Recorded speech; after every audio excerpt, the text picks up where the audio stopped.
आकाशवाणी नागपूर. हेमांगी कुलकर्णी आपल्याला ठळक बातम्या देत आहे.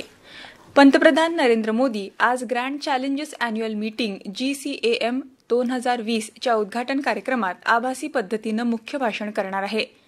GCAMनं गेल्या 15 वर्षांपासून आरोग्य आणि विकासाच्या आव्हानांना सामोरे जाण्यासाठी आंतरराष्ट्रीय नाविन्यपूर्ण प्रयत्नांना प्रोत्साहन दिलं आहे.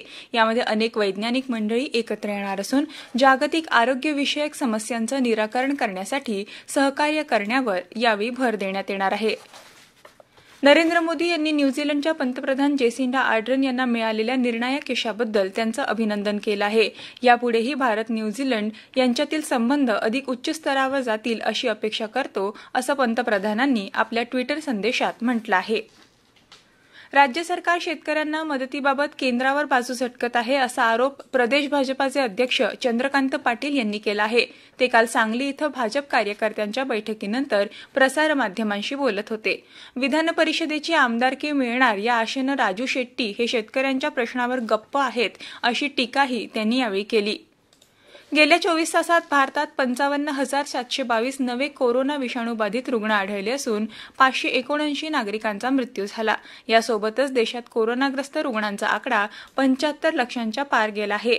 भारतात कोरोनाचे 75,50,273 रुग्ण झाले असून एकूण सक्रिय रुग्ण 7,72,055 इतके आहे. एकूण 66,63,608 नागरिक बरे झाले आहे अशी माहिती हिंदुस्तान समाचार वृत्तसंस्थेनं दिली आहे.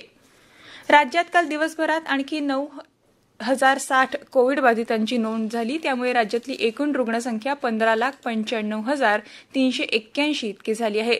राज्यात आतापर्यंत 13,69,810 रुग्ण कोरोना विषाणू मुक्त झाले असून सध्या 1,82,973 रुग्णांवर उपचार सुरू आहे.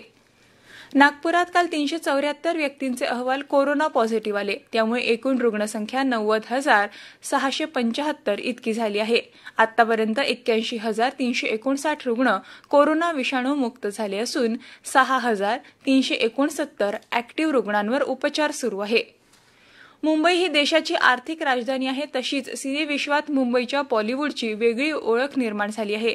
त्यामुळे मुंबईतून सिनेसृष्टी अन्यत्र हलवू देणार नाही, तसा कोणी प्रयत्न केला तर रिपब्लिकन पक्ष तीव्र विरोध करेल असा इशारा रिपब्लिकन पक्षाचे राष्ट्रीय अध्यक्ष केंद्रीय सामाजिक न्याय राज्यमंत्री रामदास आठवले यांनी दिला आहे. ते काल मुंबई इथं पत्रकारांशी बोलत होते.